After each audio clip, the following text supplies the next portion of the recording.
Greetings once again, friends, and welcome to Rolling Solo RPG. In today's video, we are going to be continuing our operation on the elven woman Vega, so we can see just what else she is made of. So, follow me back to the operating table and let's take a look inside of Vega.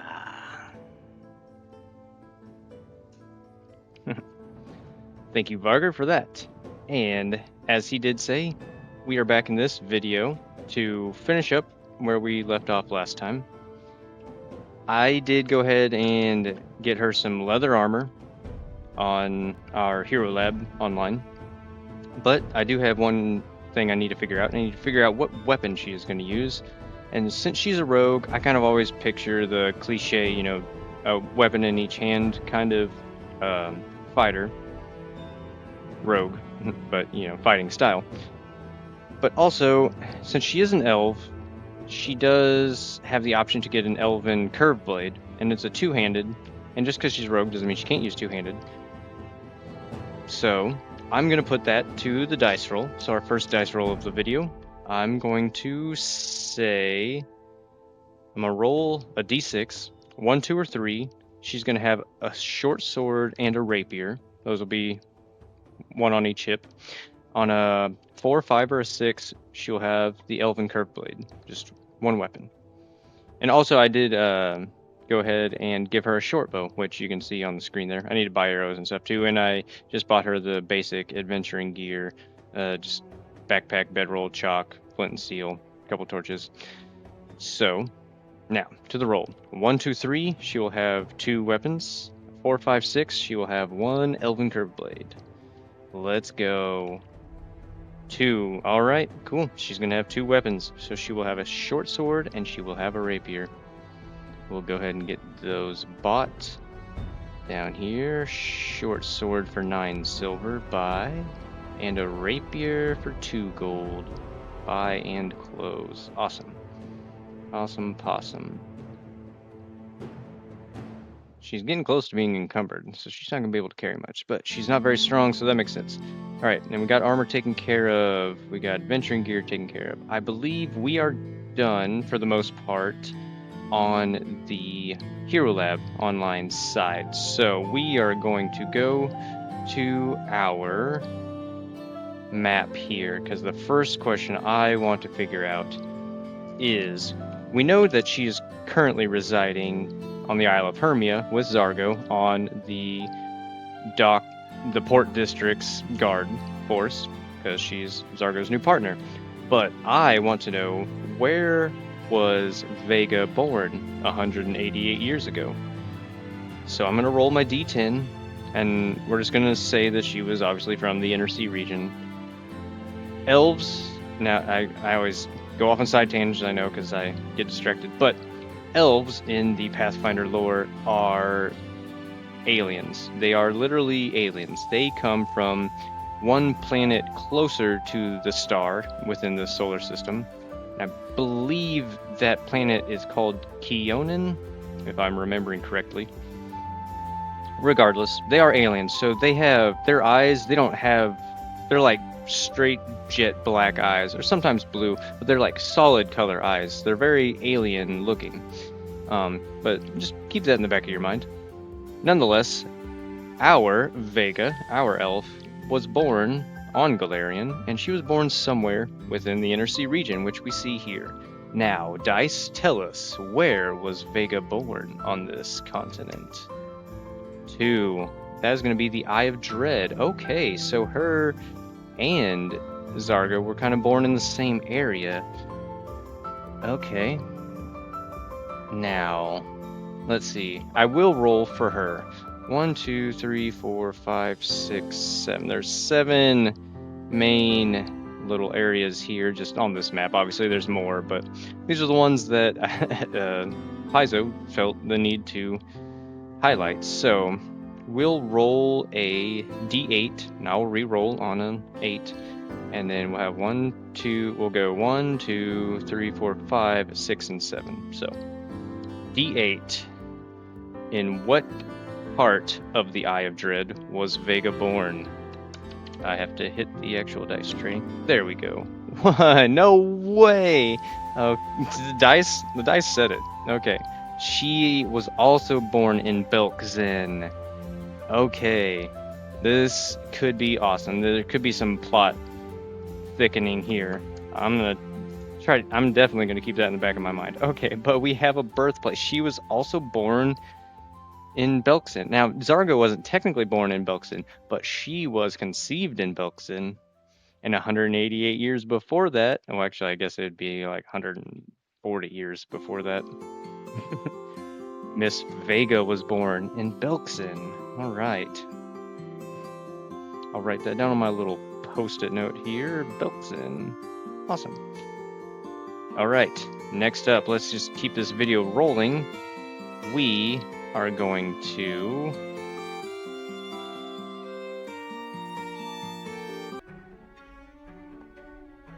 We are gonna do something I should have done in the first video, and when I roll on these charts, I will actually have the charts up here. So, let's begin with appearance. Just get us a little bit of information about the appearance of Vega. So she was born in Belkzen, which is a pretty temperately mild place. So, 2 rolls on appearance. We got 31, which is eyewear. Interesting. Eyewear. And 28. Eyewear and exotic. Okay. Eyewear. So she has glasses. Eyewear and exotic. Alright, we'll figure out what all that kind of means once we get everything else flushed out. So, next we're going to move to background. There we go. Now, I know we already have minor as a background, which between last video and this one, I realized the connection because we rolled minor and I wasn't sure what to do with that, and then we rolled Torag as her deity. And though that right there just screams that they were made for each other. So either she was a miner in her early life or she came from a family of miners who worshipped Torag, which obviously the god of the dwarves, he's goes hand in hand with mining. So I like that aspect. So now let's roll some background on our mythic tables. Just get a little bit more to know about her and where she came from. So we got 25, which is going to be control. All right, background, control. And our second number, 55, which is going to be helped. Control and helped.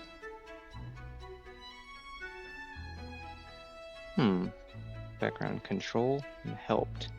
Either she was helped by something that like later controlled her, maybe like a mining company helped her out as a child, but basically controlled her for the first part of her life as kind of like an employee, not employee, but you know how like back in the coal mining days, like you worked for the company, but the company was the town you lived in and everything. It was basically a prison that you worked for. But you know, okay, maybe something like that. Or she controlled something and helped somebody out. We'll flesh that out. I'm not going to figure all that out right now. This video is just for figuring the words and the meanings out. So now we'll roll on the conversations table, which is the next table right next to it, which is, for me, I take this as kind of like how they speak and how they carry themselves socially. So for conversation, we got a 38, which is going to be frantic. Okay. Frantic. And our second number, 89. Frantic and quarrelsome. Hmm.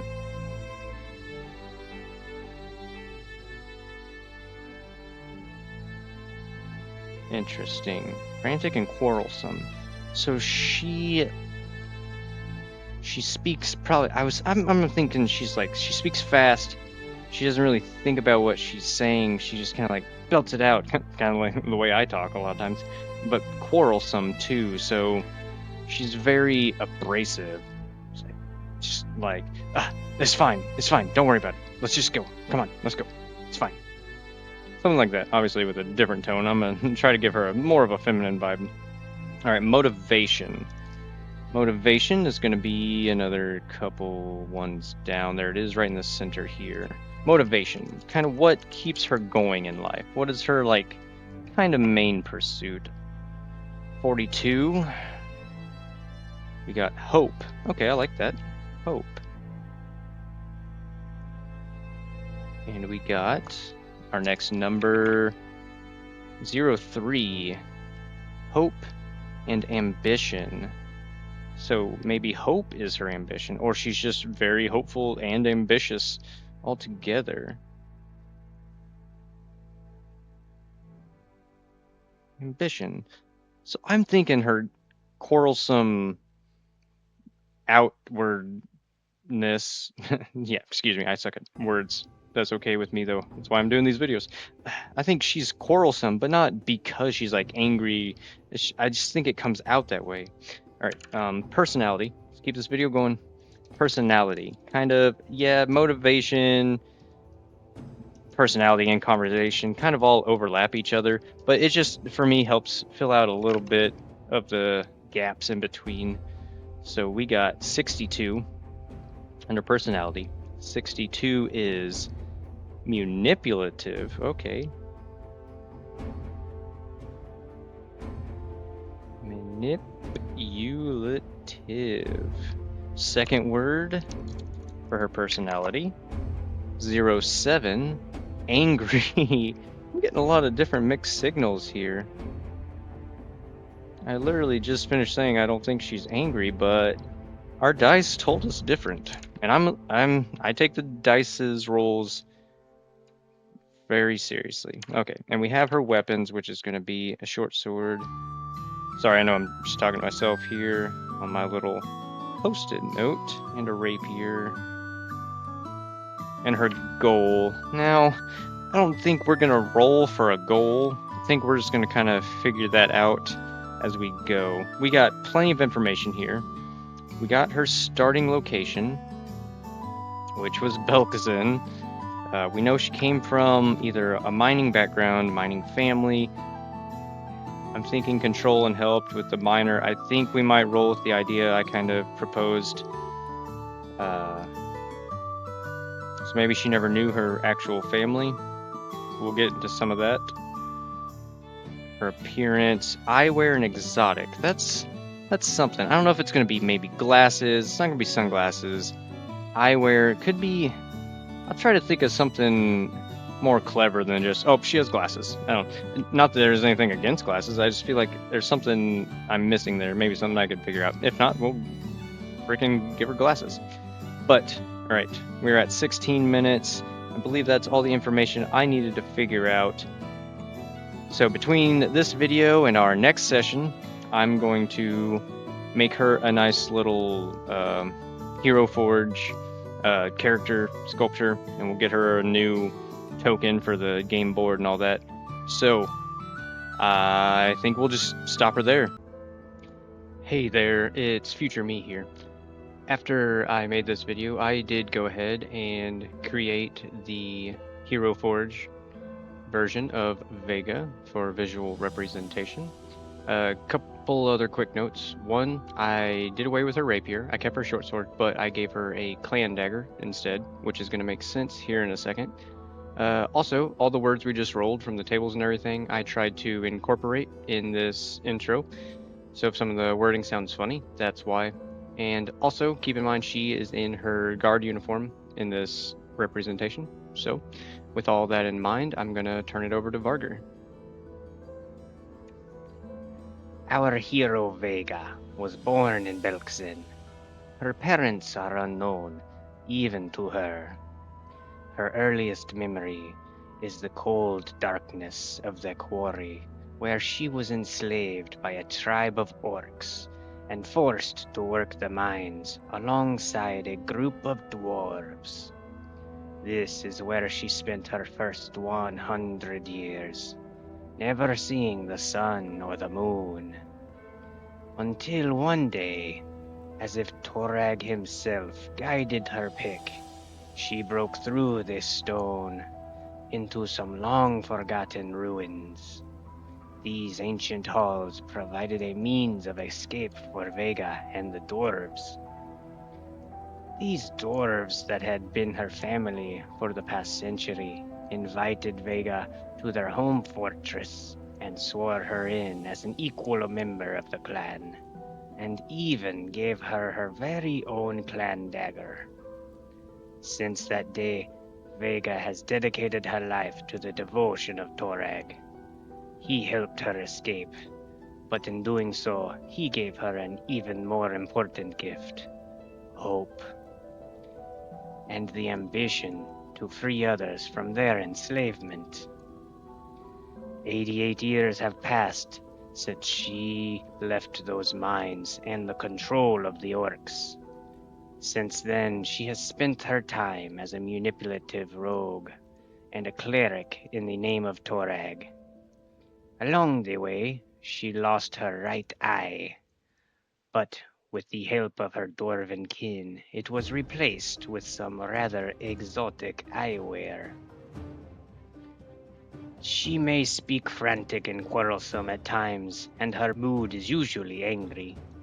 She still holds on to the hope that Torag gave her that day.